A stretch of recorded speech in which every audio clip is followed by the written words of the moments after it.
Estava chegando o tempo de Jesus ser levado para o céu. Então ele tomou a firme decisão de partir para Jerusalém e enviou mensageiros à sua frente. Estes puseram-se a caminho e entraram num povoado de samaritanos para preparar hospedagem para Jesus.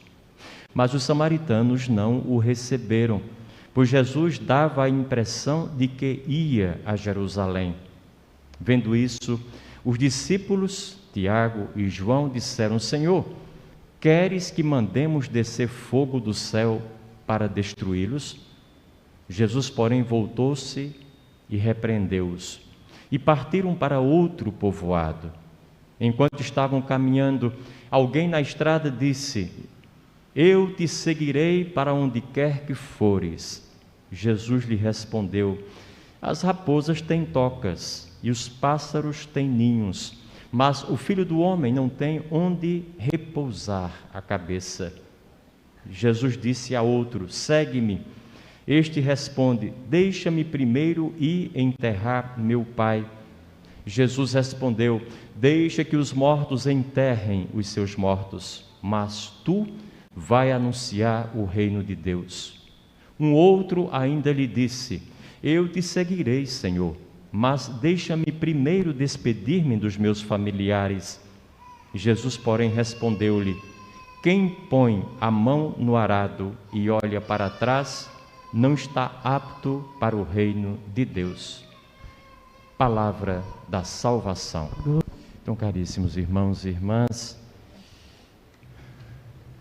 peço-lhes permissão para uma breve reflexão acerca do que acabamos de escutar, especialmente a proclamação do Evangelho. Jesus Cristo está em clima de despedida. Ele decide partir para Jerusalém, porque ele sabe que é em Jerusalém que se dará o seu fim aqui na terra, o encerramento da sua presença física no mundo, a sua morte, afinal. E ele decide partir e leva consigo os seus discípulos. Então, partir para Jerusalém é mais do que um deslocamento físico, geográfico, daqui para ali. É um deslocamento espiritual. No fundo, é uma viagem, um trânsito de consciência. Sair de uma consciência mais primitiva, mais elementar, mais básica, mais adormecida, para uma consciência desperta, madura, amadurecida, adulta. Uma consciência que percebe o que realmente é valor na vida e o que não é valor. O que nos interessa e nos importa e fazer a diferença relativamente àquilo que não tem a menor importância. Esse deslocamento é fundamental.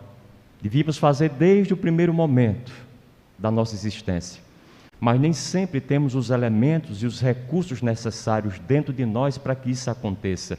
Mas na hora que nós nos despertarmos para ela, devemos decidir partir para o nosso fim. Esse é um dado fundamental. No fundo, é uma viagem para dentro de nós próprios. A viagem mais importante e, quem sabe, a mais difícil que alguém é chamado a fazer na vida é encontrar-se consigo próprio. É mais fácil a gente sair daqui e ir lá para a China, entrar na Ucrânia em plena guerra, do que chegar dentro da gente e perceber os meandros da nossa vida, das nossas emoções, dos nossos sentimentos, das nossas motivações, daquilo que de fato nos anima para viver, para acordar a cada dia, para ficarmos de pé e para dar os passos tão necessários ao longo do mesmo dia. Essa viagem é uma viagem imprescindível. Eu sempre, quando falo nisso, lembro-me do poeta Jiménez, Prêmio Nobel de Literatura espanhol, que dizia que o único lugar para onde a gente tem de ir é para a gente mesmo, é para dentro da gente. É cumprir esse itinerário de 1,5 palmo, sair da cabeça para o coração, para a alma, para o centro motivacional da nossa existência. mas é uma viagem que mais tarde ou mais cedo a gente vai ter que empreender. Não podemos passar a vida inteira à revelia de nós próprios, caminhando paralelamente, como se nunca nos encontrássemos, nos distraindo e nos deixando envolver e muitas vezes seduzir só pelos outros, só pelas coisas, só pelos acontecimentos, sem tocar-nos profundamente. Essa viagem é uma viagem de suma importância. Afinal, como já dizia um grande sábio, nós só temos duas certezas na vida. A primeira é de que todos nós um dia morreremos. A segunda é de que hoje estamos vivos. A nossa decisão é saber o que fazer entre uma data e outra. Partir significa qualificar-nos, capacitar-nos para fazer o melhor possível a nós entre essa data que ainda não chegou, do nosso encerramento definitivo por aqui, e a consciência de que podemos fazer agora, nesse exato momento dos nossos dias. Essa é uma viagem para dentro do céu de cada um de nós, antes de ser uma viagem para o céu que nos espera na eternidade. E para essa viagem nós devemos estar atentos, muito atentos a alguns elementos colocados pelo texto. O primeiro deles é não criar animosidade com quem quer que seja. Não criar indisposição na relação com ninguém, porque não vale a pena. O tempo é escasso, é raro, bate a nossa porta a cada dia nos dizendo: hoje você está mais perto do que esteve ontem, e é preciso ter cuidado. Isso é como um vidro de Nescafé, quando o Nescafé saiu no mercado, e era uma coisa maravilhosa, porque a gente estava habituado a trabalhar muito para fazer um café, com aqueles coadores antigos, demorava, saía frio, o Nescafé esquentou a água, colocou uma colherinha lá dentro, e aquilo era caro quando saiu no mercado. Somente quem tinha condições comprava. Era coisa da mesa de gente mais abastada. Depois é que se popularizou. Como tudo na vida é assim, quando sai é mais inacessível à maioria. E aí, imaginemos naquele tempo que alguém com sacrifício comprou lá um frasquinho do chamado Nescafé, esse abençoado café instantâneo, e vai colocando umas colherinhas generosas, quando o vidro ainda está bastante cheio. Daqui a pouco ela se dá conta, olhando para o vidro, que já está abaixo da metade. As colherinhas vão ficando menos cheias, pela metade, depois só um quarto, só para dar um cheirinho, porque aquela coisa cara e maravilhosa está acabando antes do tempo previsto e antes que o dinheiro da gente seja reposto com um novo salário. Nossa vida é assim, é um frasco de Nescafé que todo dia tem menos café, menos pó, menos recursos, menos tempo, menos possibilidade da gente atuar. E é por isso que nessa emergência que é a vida, a gente deve centrar o foco da gente naquilo que de fato é importante. Dispensar-nos e dispensar tudo mais que não vale a pena de maneira alguma. Ou seja, o desafio da vida é que nós nos desarmemos a cada dia na relação com as pessoas. Ninguém é nosso adversário, absolutamente ninguém é nosso inimigo, se nós assim não o encaramos, não o interpretamos, não o quisermos. E uma das coisas importantes e básicas que a gente tem que rever é até o vocabulário da gente. Não sei se vocês percebem, mas o nosso dia a dia é cheio de palavras, de terminologias bélicas, de guerra. É muito fácil encontrar uma pessoa na rua e perguntar: e aí, como é que está? Estou na luta. Você está lutando com quem? Estou na batalha, é uma guerra, mas Deus quiser eu vou vencer. São todas palavras de guerra. E a gente pensa que isso é bobagem, que não tem interferência nenhuma, mas vai moldando a cabeça da gente, para que a gente possa achar mesmo que está numa batalha, numa guerra, e vai começando a encontrar trincheiras de inimigos, e vai começando a olhar para os outros como adversários reais. Tudo a partir de palavras que a gente vai usando e que vão se introjetando e criando solidez, consistência, repetidamente dentro de nós. Não temos luta nenhuma.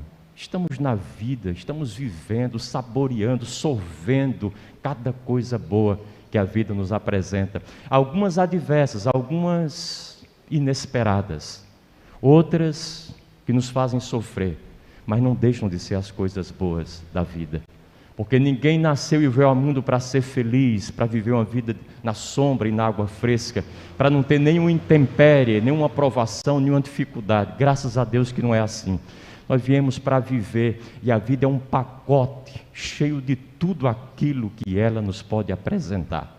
E quanto mais a gente for capaz de tocar essas coisas todas na sua pluralidade, na sua diversidade, na sua riqueza de detalhes, mais e mais nos aproximamos do ideal de vida trazido e implantado em nosso ser pelo próprio Criador. E é importante que a gente não decline dessas coisas que são fundamentais. Então evitemos esse linguajar bélico. Aliás, a vida, e nessa vida curta que nós temos, nela nós devemos escolher, obviamente, para usar de novo uma linguagem bélica a qual estamos afeitos, devemos saber escolher todos os dias as nossas batalhas. Ou seja, não somos obrigados a brigar com os outros só porque os outros se decidiram brigar conosco. De maneira alguma. Diz o ditado popular que quando um não quer, dois não brigam. E é a coisa mais certa do mundo. Os problemas que uma pessoa eventualmente tem para conosco não são rigorosamente problemas nossos, são problemas delas. Nós os compramos para nós se nós quisermos, deliberadamente, mas não são problemas nossos. Portanto, não devemos adotar como nossos problemas alheios. E por uma razão muito simples e lógica, nós já temos os nossos. Eles nos chegam, nos bastam. Elas são mais do que suficientes para tomar todo o nosso tempo, a nossa cabeça, nossas preocupações, nossa inteligência para resolvê-los. Não façamos isso. Nem criemos, nem alimentemos conflitos desnecessários com quem quer que seja, apesar de todas as provocações que possamos receber ao longo dos nossos dias. Lembro-me daquela história de um monge que estava na Quinta Avenida, em Nova York, saindo assim distraidamente de uma loja e tropeçou num cidadão que vinha com um monte de compras na mão, suado, com a cara de cansaço e com a cara de poucos amigos. Aquelas sacolas espalharam-se todas pelas calçadas, mercadoria para todo lado. O homem grandão se levantou, porque também havia caído, e olhou para o monge com a cara feia, e o monge, antes que ele dissesse qualquer coisa, disse: meu senhor, eu não sei quem foi o culpado por essa pancada que nós demos um no outro. Entretanto, se fui eu lhe peço sinceras desculpas. Se foi o senhor, está desculpado. Tocou a vida para frente. Não criemos nem alimentemos inimizade, animosidade, conflitos desnecessários com quem quer que seja. Se paramos o nosso carro num lugar aí qualquer e depois de voltarmos, 1 ou 2 horas depois, alguém parou um carro do nosso lado, bem ali ao lado da porta do motorista, e nós não temos condições de abrir a porta e entrar por ali. Ao invés de ficarmos esperando o bendito motorista para tomar satisfação com ele, e aí na hora de um conflito como esse, ninguém sabe qual será o resultado, muita gente morre bobamente por conta desses conflitos de trânsito. Nós podemos olhar e perceber que do lado direito, na porta do passageiro, está mais ou menos livre. E a gente pode abrir o carro por lá e entrar por essa porta e ir embora. Gastar só 1 minuto ou 2 de espera. É muito importante que a gente não alimente essas animosidades. É aquela história que vocês já ouviram, acho que mais de uma vez, da moça que vinha no trem e de repente, sentadinha no lugar dela, entrou lá uma senhora idosa com um monte de sacola e jogou as sacolas por cima da moça e não quis nem saber, de forma desrespeitosa, claramente, de maneira que provocou até mesmo a reação de uma que estava do lado da moça e disse: você não vai falar nada, essa mulher está aí lhe prejudicando, esse monte de sacola em cima de você, isso não é justo. E ela disse: não, a viagem é tão curta, eu já vou descer na próxima estação. A nossa viagem é muito curta para a gente criar problema. Vamos descer nas próximas estações. E a pessoa das imensas sacolas que trazia consigo também irá descer em alguma estação. Isso tudo é muito provisório, isso é muito passageiro, muito transitório.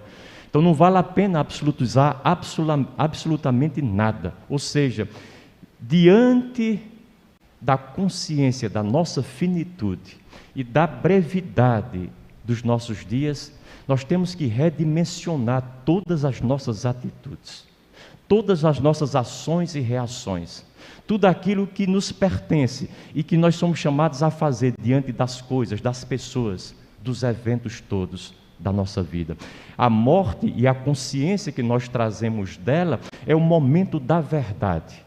Quem tem isso na sua cabeça não vive mais mentira, não entra mais em rascadas, não cria problemas desnecessários, aprende realmente o sentido de tudo e mais alguma coisa. Essa é a primeira coisa que eu acho que é fundamental no Evangelho de hoje. Depois alguém diz: Senhor, para onde quer que fores eu te seguirei. A resposta do Cristo nós sabemos, que os pássaros têm seus ninhos e as raposas as suas tocas, mas o Filho do Homem não tem onde reclinar, onde repousar a cabeça. Outra coisa fundamental na nossa caminhada para a vida é que saibamos de uma vez por todas que seguir Jesus Cristo não é ir para um lugar onde supostamente pensamos que Ele esteja. E às vezes nós erramos redondamente. Jesus está naquela igreja, naquela comunidade, naquela apresentação, naquele milagre, naquele santuário, naquele padre, naquela pessoa santa. E aí vamos atrás de Jesus e nos deslocamos e não medimos esforços nem despesas para essa proeza. O grande desafio é a gente compreender e perceber de uma vez por todas a presença real de Jesus nos lugares todos, de preferência, no lugar onde nós estamos, aqui e agora, saindo daqui, lá fora e naquela hora, chegando em casa e naquelas circunstâncias. Deus está onde nós estamos e acabou a história. Não existe um lugar privilegiado onde Deus se deixou aprisionar nele, nem que seja a nossa igreja. Deus passeia por todos os lugares, está presente em todos, mas não se deixa pegar em definitivo por nada nem por ninguém. Isso a gente vê costumeiramente nos evangelhos. Quando Jesus Cristo dizia uma palavra boa ou fazia um milagre numa comunidade, as pessoas queriam retê-lo ali, mas Jesus de fininho continuava a sua viagem. Ele não se deixa aprisionar. Nenhuma religião nesse mundo assinou um contrato de exclusividade com Deus, graças a Deus. Porque se a gente colocar isso na cabeça, os outros que são de outras religiões ou que não têm religião alguma estão perdidos, porque nós somos os detentores da presença de Deus em nosso meio, em nossa igreja. Então esse é um segundo dado importantíssimo, porque não existe um lugar sagrado, superior, divino. Existe uma maneira superior, sagrada, mais consciente, mais atenta, mais diligente, mais justa, mais ética, da gente estar presente em todos os lugares, pisar em todo o chão, em todo o solo. E onde quer que pisemos, com essa consciência, estamos pisando no lugar sagrado, transformando a mundialidade do lugar na santidade, na eternidade, no valor absoluto de uma presença que o ultrapassa, que o supera na sua dimensão mais rotineira e cotidiana. Depois, Jesus diz para alguém: segue-me. Ele diz: Senhor, deixa-me em casa, eu preciso enterrar meu pai. A resposta de Cristo é enigmática e misteriosa: deixe que os mortos enterrem os seus mortos. O que é que Cristo quis dizer com isso? Quis nos oferecer uma possibilidade de nos libertarmos da imagem, da lembrança, às vezes doentia, das pessoas, dos entes queridos que partem. Porque às vezes nós passamos a vida inteira enterrando os nossos pais, os nossos irmãos, os nossos tios queridos, nossos filhos maravilhosos. Não saímos mais disso. A nossa mente, o nosso coração, neles não tem mais espaço para nada. E às vezes agimos muito injustamente para com os outros que ficaram, porque morre um filho e nós damos toda a preferência a ele. O nosso amor, nossa dedicação, nossas energias voltadas para ele que morreu. Agora, os outros 3 que ficaram, que estão vivinhos da Silva diante de nós, não valem nada, não interessa. Olhemos para os que ficam. Aliás, nós temos 2 tarefas diante da morte dos nossos entes queridos: é despedir-nos de quem parte, e a outra, acolhermos os que ficam. E essa é fundamental e imprescindível, porque quem parte já está no lugar onde deve estar, já cumpriu todo o seu itinerário, já não precisa absolutamente de nada de nós, nenhuma preocupação da nossa parte. Agora, quem está presente ainda aqui precisa de nós. E como os filhos precisam da mãe, apesar da perda do irmão.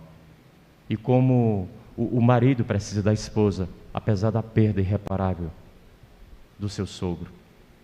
É muito importante que a gente possa reorganizar a vida dessa dimensão. Não ficarmos aprisionados pela imagem que está em nossa cabeça, essa morte que ronda o nosso ânimo, determina os nossos passos, nosso estado de ânimo e compromete a qualidade dos nossos dias na relação com as pessoas vivas. Precisamos ultrapassar também essa barreira. Depois,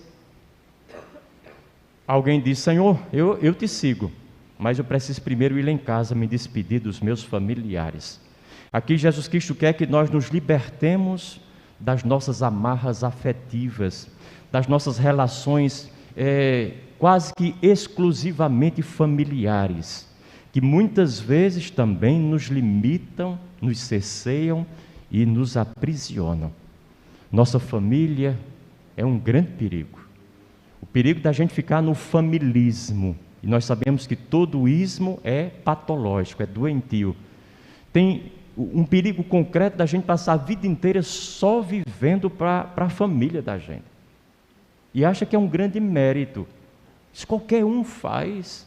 Não precisamos de nenhuma virtude interior, de nada que nos ultrapasse na dimensão da relação com outras pessoas comuns, se nós gostamos das pessoas que gostam de nós, das pessoas que têm laços de afeto e de sangue conosco. Até um bandido, ele rouba para levar para casa, ele quer o conforto dos seus. Nós não temos nenhum mérito nisso. O grande desafio é a gente extrapolar a família entre as 4 paredes de casa e fazer família nossa aqueles que estão lá fora, porque no fundo o são. Quando São Francisco, não entendido pelo seu pai, perseguido inclusive por ele, em plena praça pública, tira a roupa que eventualmente teria sido às custas do seu próprio pai, coloca na mão do pai e diz: a partir de hoje eu tenho apenas um pai, Pai nosso que está nos céus. A consciência profunda, mas não sem conflitos, não menos polêmica, de que a nossa família é a família que é o mundo inteiro. Onde quer que chegamos na nossa casa, com quem quer que possamos estar, estamos com os nossos parentes e amigos. Eu acho que até esse exercício cotidiano é interessante. Quando eu estava fora, sobretudo, claro, eu praticamente não encontrava ninguém todos os dias que eu conhecesse, ou que cantasse a minha música, ou que gostasse da minha comida, ou que tivesse na cabeça a minha história. Então eram pessoas estranhas e estrangeiras. Mas eu fazia sempre esse exercício de sair de casa pensando, hoje vou encontrar muita gente, um monte de irmão que eu não conhecia ainda. Foram gerados por Deus e logo saíram de casa e foram morar em outros lugares, vieram para cá. Vou me encontrar com eles hoje. Vai ser uma maravilha conhecer esses irmãos novos. Criar uma disposição interior que nos beneficie na relação com as pessoas. Porque se eu encaro os outros como inimigos, como estranhos, com um pé atrás, na verdade, os outros também têm razões suficientes para relacionar-se comigo da mesma maneira, com desconfiança e com um pé atrás. Muitas guerras entre nós acontecem exatamente nesse nível. E por último, Jesus diz, quem pegar no arado e olhar para trás, não é digno de mim. Libertar-nos do passado. Não permitir que o passado esteja sempre projetando as suas sombras sobre o nosso presente. Como é difícil a gente deixar o passado, no lugar dele, e perceber que a vida nos deu um dia depois do outro, uma novidade depois da outra, exatamente para a gente experimentar essa novidade, saboreá-la por completo. E quem vive como se estivesse dirigindo no carro, olhando para o retrovisor, não vive e corre um risco iminente de bater nos outros, de matar os outros e de morrer também. Libertar-nos do passado. Não foquemos no passado ou no futuro. Se alguém tiver de focar, foque no presente e na eternidade. Porque uma coisa está intrinsecamente ligada à outra. A nossa eternidade é construída no nosso presente. E o nosso presente, quando nós o vivemos na consciência da eternidade, para onde vamos, da nossa destinação final, ele pode ser determinado a cada dia a partir dessa consciência. Por isso que no caminho da vida a imaginação é mais importante do que a memória. A memória nos leva para o passado, a imaginação fértil nos projeta para o futuro. Imaginemos, criemos na nossa cabeça e no nosso coração possibilidades cada vez melhores, maiores e favoráveis ao nosso crescimento. Só lembremos-nos e guardemos na memória aquilo que vale a pena lembrar, que nos ajuda. Caso contrário, deixemos de lado. Meu pai contava a história de uma senhora que foi se confessar com um padre, e aí Julius contou os pecados todos e tal. O padre era o pároco da paróquia, já conhecia de longa data. E aí por último, sim padre, eu esqueci de um. E aí me esquecendo, o padre disse, não, pode falar, ainda tem tempo. Disse, olha, é porque eu botei a minha sogra para fora de casa. Peguei todas as coisas dela, botei em 2 malas e joguei na calçada, padre. Com toda vontade de me ver livre dela. E o padre disse, mas a senhora já confessou isso aconteceu há 5 anos, não foi? Ela disse, foi, mas é que eu gosto de me lembrar. Não se lembre necessariamente dessas coisas não tão boas que você fez na vida, mas naquilo que for realmente importante, que lhe ajudar a crescer com estado de ânimo favorável a você e aos outros, sem animosidade com ninguém, nem com nada. Escolha e toque a vida para frente. Nessa hora, nós estaremos caminhando com Jesus Cristo, com o mesmo Espírito que Ele trazia consigo.